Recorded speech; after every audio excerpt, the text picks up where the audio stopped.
Assalamualaikum warahmatullahi wabarakatuh. Alhamdulillah bijami'i ma hamidi kulliha ma 'alimtu minha wa ma lam a'lam. Wassalatu wassalam ala Rasulillah Muhammad sallallahu alaihi wasallam wa ala alihi wa ashabihi ya nabiyal ulumi wal hikam. Amma ba'd. Ngaji bareng-bareng kitab Syafinatun Najah atau Kasyifatus Sajah. Nah, untuk mengawali ngaji bareng kitab Safinah Kasyifah, terlebih dahulu mengenal pengarang kitab Kasyifah. Nah, sedangkan pengarang kitab Safinah kan ada dua, ada Safinah, ada Kasyifah. Safinah dikarang oleh Syekh Salim Al-Hadrami dari Hadramaut, Yaman. Sedangkan Kasyifahnya itu dikarang oleh Syekh Muhammad Nawawi, asli ulama Nusantara atau asli ulama Indonesia. Biografi tarjamah Hayatul Muallif Al-Alama Asy-Syaikh Muhammad Nawawi bin Umar Asy-Syafi'i atau Al-Bantan. Beliau bernama Syekh Abu Abdul Mu'ti Al-Alama Syekh Muhammad Nawawi. Oh iya, kelalin oleh hadrat. Bismillahirrahmanirrahim. Ila hadrat Nabi Mustafa Rasulullah sallallahu alaihi Syekh Nawawi Banten wa Syekh Salim Al-Hadrami. Al-Fatihah. A'udzubillahi minasyaitonir rajim. Bismillahirrahmanirrahim. Alhamdulillah. Ar-Rahmanir-Rahim. Maliki yaumiddin. Iyyaka na'budu wa iyyaka nasta'in. Ihdinas siratal mustaqim. Siratal ladzina an'amta 'alaihim. Amin. Beliau bernama Syekh Abu Abdul Mu'ti Muhammad Nawawi bin Umar bin Arabi bin Ali, Banten, bermazhab Syafi'i, berideologi atau bermazhab tauhidnya ke Imam Asy'ari. Nah, kita tahu bahwa Nahdlatul Ulama itu organisasi yang menganut salah satu empat mazhab, menganut salah satu imam tasawuf yang ada dua, salah satu yang menganut imam dalam ideologi atau tauhid yang berjumlah ada dua. Ya, empat mazhab yaitu Imam Malik, Imam Hanafi, Imam Syafi'i, Imam Hambali. Dalam tasawuf Imam Ghazali, Imam Abu Junaidi Al-Baghdadi. Dalam ideologi atau tauhid ada dua, Imam Asy'ari dan Imam Abu Mansur Al-Maturidi. Nah, kembali.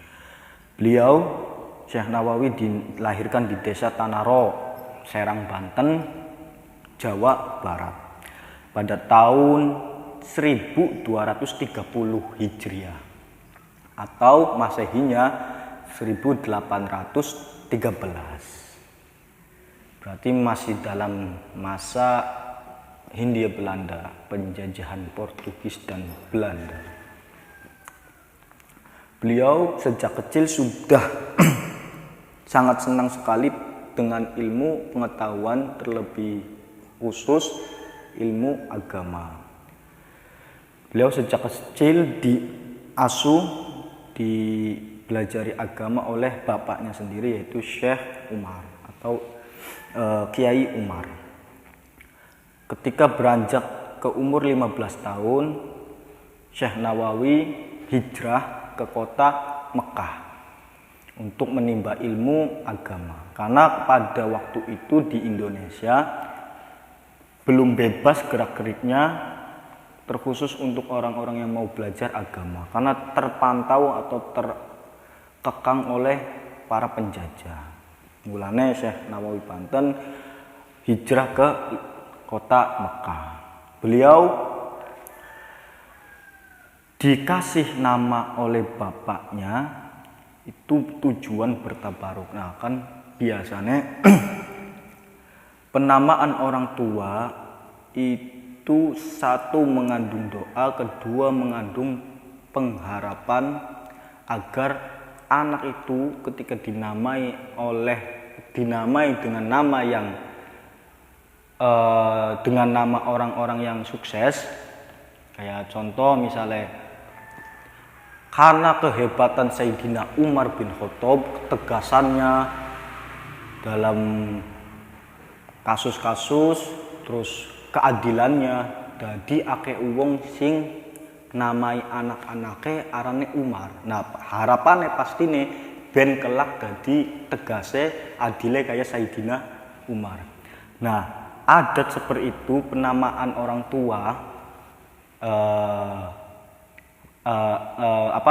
nggawe mirip maring wong-wong sing sukses atau wong sing bener-bener pro.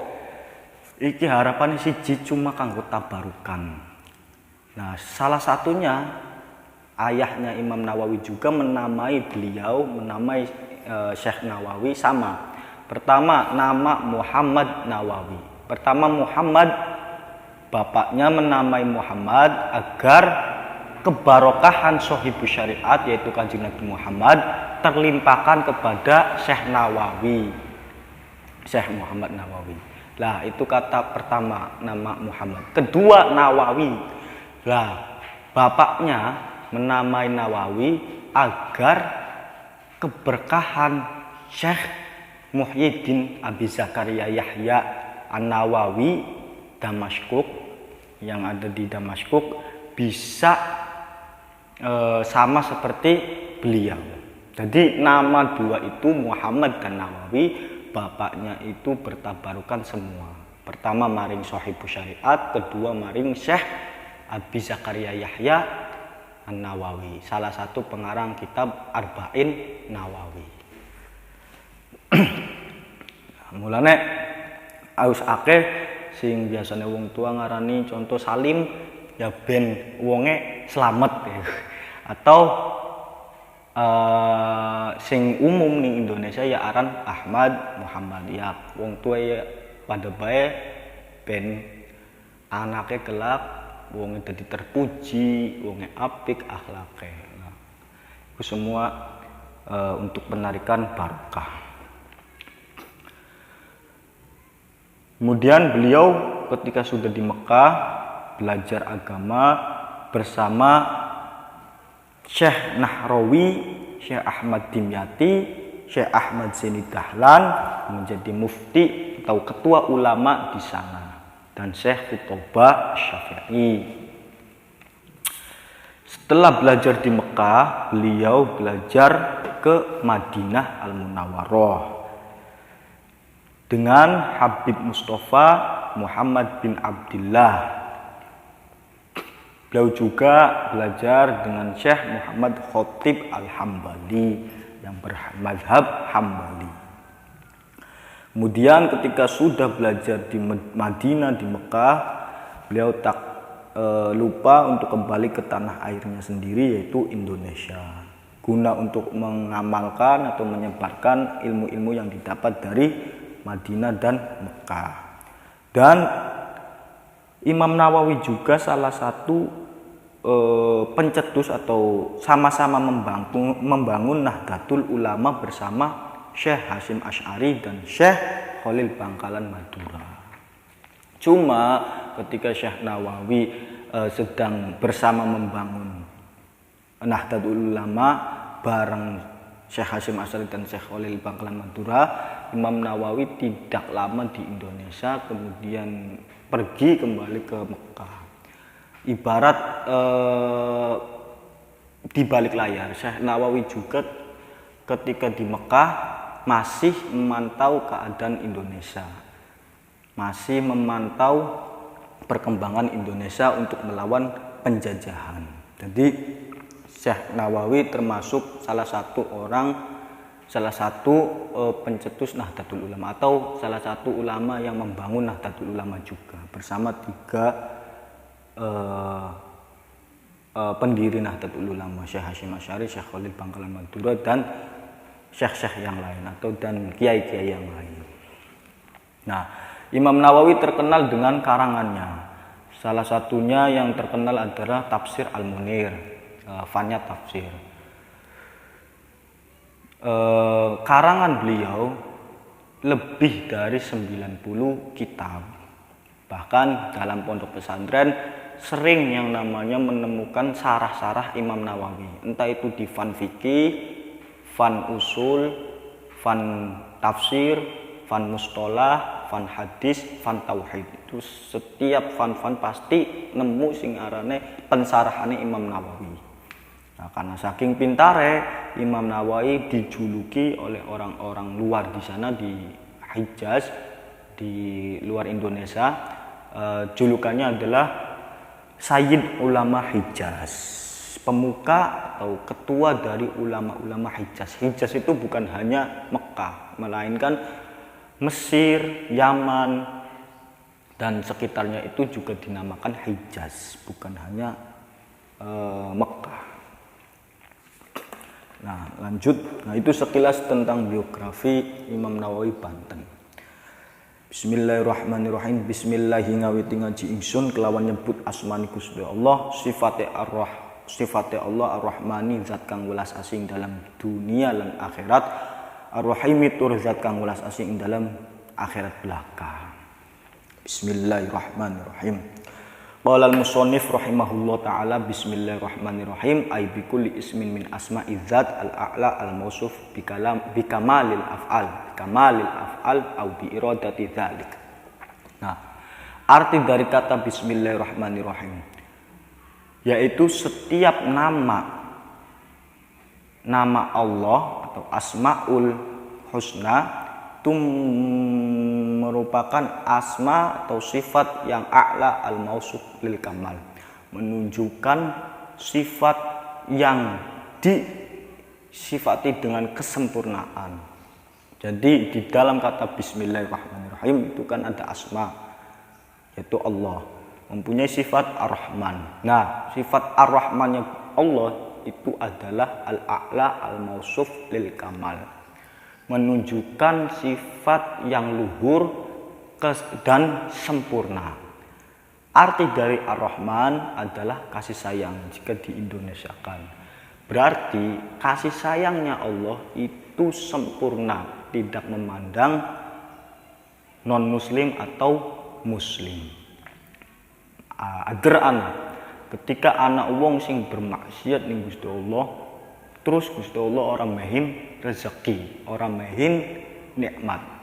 Ya laka ning dunia ge pasti akeh sing maksiat tapi kok tetep bisa mangan, malahan kebanyakan sing maksiat iki sugih ya nambah, malah sing ibadah melarate ya nambah, malah kualika. Nah iku sifat Ar-Rahman ini Gusti Allah al-a'la al-mausuf lil kamal. Nah, berbeda dengan Ar-Rahim. Mulane makna pondok iki bismillah ngawit ngaji ingsun kelawan nyebut asmani Gusti Allah, sifatnya Allah Ar-Rahmani, zat kang welas asih dalam dunia lan akhirat. Berarti kesempurnaan belas kasihnya Allah tidak memandang non muslim dan muslim. Tapi beda Ar-Rahimi, tur zat kang welas asih dalam akhirat belaka. Nah, Ar-Rahimi kesempurnaan Gusti Allah iki khusus kanggo wong muslim. Engko ketika ning hari kiamat atau ketika di hari akhir, ketika orang-orang muslim walaupun ngono asing maksiat masih bisa dakhalal jannah. Sing penting man qara'a la ilaha illallah dakhalal jannah, atau ana redang hadis man qara'a bismillahirrahmanirrahim dakhalal jannah.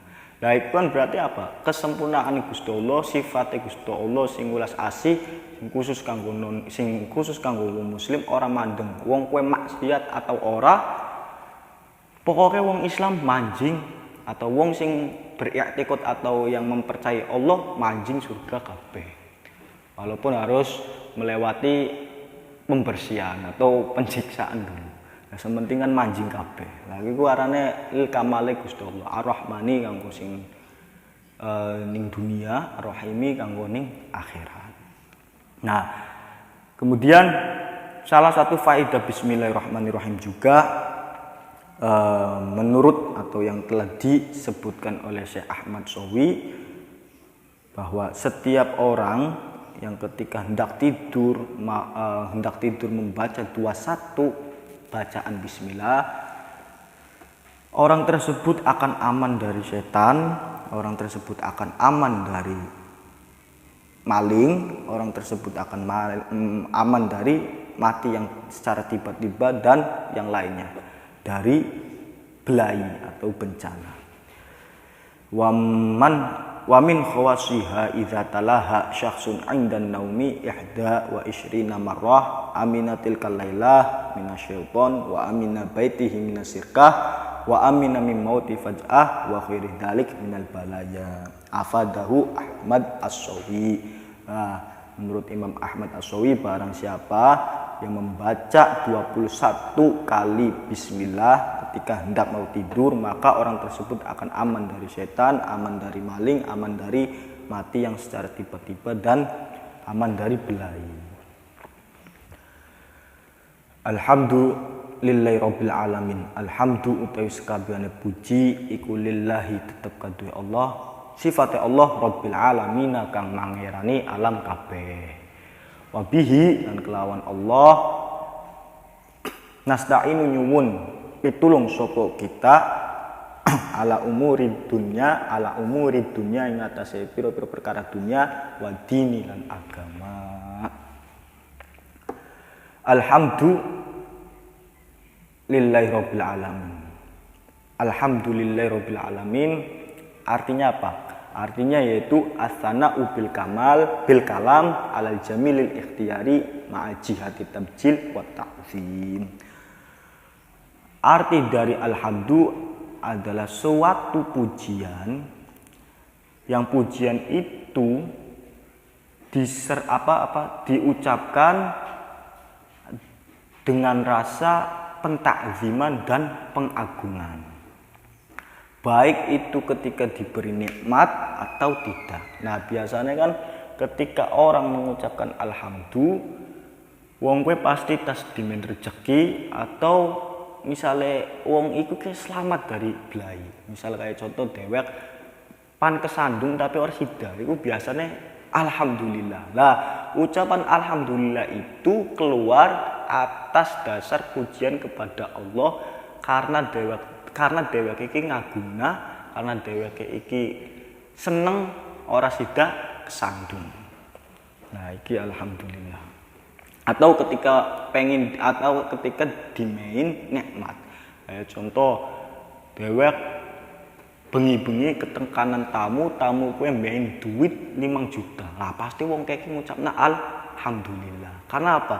Dhewek iki ngerasa bahwa seneng, gara-gara seneng ngucapna kata alhamdulillah. Nah, kata kue keluar karena sebuah pujian kepada Allah, karena pengagungannya, karena bener-bener Gusti Allah keeman nemen ini. Nah, iku. Alhamdulillahilillah. Alhamdu utawa sekabehane puji kulillahi tetep kanggo Allah. Nah, ari bahas tentang konteks alhamdulillah. Alhamdu utawi sekabehane puji iku lillahi tetep kanggo Allah.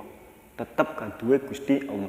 Berarti pujian kita sing misale ana wong muji dhewek, misal dhewek karena saking hebate, karena sugihe, dhewek wis hebat, sugih, ganteng, populer, disenengi akeh, nah akeh wong sing muji ning dhewek. Nah, pada hakikatnya pujian itu bukan diberikan kepada kita, melainkan pujiannya kepada Gusti Allah, cuma melalui dhewek. Nah, dheweke juga aja merasa gumede. Nah, kehebatannya dhewek ya berasal dari Gusti Allah. Mulane alhamdu utawa sekabehane puji iku lillahi tetep kaduwe Gusti Allah. Segala pujian yang diberikan hamba maring hamba iku ya berasal dari Gusti Allah. Mulane pembagian ning pujian menurut ulama itu ada 4. Ada puji qadim ala qadim, puji qadim ala hadis, ana puji hadis ala hadis, ana puji hadis ala qadim. Yang pertama qadim ala qadim berarti Gusti Allah muji awake dhewe. Kaya innallaha aliyun kabir. Nah, Gusti Allah iki muji awak dhewe berarti qadim ala qadim. Lah, sing kedua nih qadim ala hadis. Kayak contoh Gusti Allah muji maring Kanjeng Nabi. Innaka ala khuluqin azim. Nah, iku berarti qadim al hadis. Gusti Allah muji maring makhluk. Hadis itu makhluk, qadim itu Gusti Allah. Nah, yang ketiga hadis al hadis. Kayak contoh wong muji maring wong, kon ganteng nemen. Nah, iku arane hadis ala hadis. Nah yang terakhir hadis ala qadim. Nah iku sing misale contoh dhewek ngucapna innaka tawwabur rahim. Nah, Gusti Allah iki maha penerima taubat. Nah iki arane hadis ala qadim. Ku pujian ada 4 menurut ulama. Kemudian bismillah dengan alhamdulillah itu tidak ada bedanya. Dalam apa tidak ada bedanya? Bismillah dan alhamdulillah itu sama-sama kalimat pembuka. Nah, jika diawali dengan bismillah namanya ibtidah hakiki, pembuka yang asli atau ya hakiki. Yang kedua, jika diawali dengan hamdulillah atau hamdalah itu namanya ibtidah idofi, pengganti atau karena ada referensi 2 hadis yang sama. Referensi bismillah, kullu amrin dzibalin la yubda'u fihi bi bismillahirrahmanirrahim fahuwa abtar au aqta au ajzam. Sama alhamdulillah juga mempunyai hadis yang persis. Kullu amrin dzibalin la yubda'u fihi bihamdulillah bilhamdulillah fahuwa aqta au ajzam au abtar, sama. Jadi tidak ada bedanya.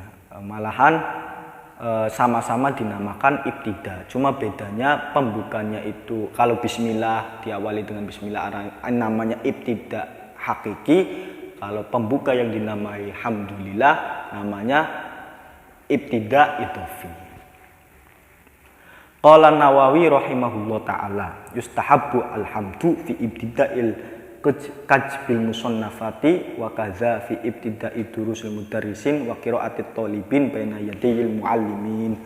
Nah, menurut Imam Nawawi disunahkan untuk membaca alhamdulillah ketika permulaan mengarang kitab, permulaan belajar, permulaan membaca kitab, permulaan membaca kitab di antara bersama guru. Nah, menurut Imam Nawawi disunahkan membaca alhamdulillah ketika ingin membuat kitab atau ingin membuka buku, disunahkan membaca alhamdulillah ketika ingin belajar, disunahkan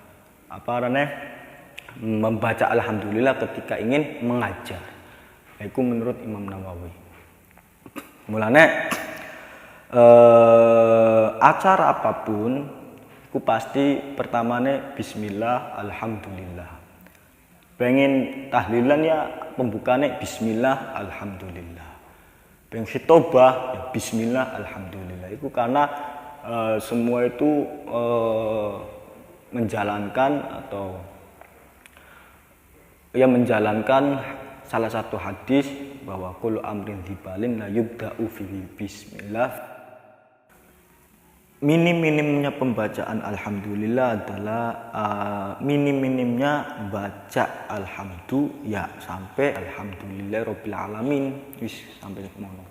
Cuma menurut waqala ba'du syafi'iyah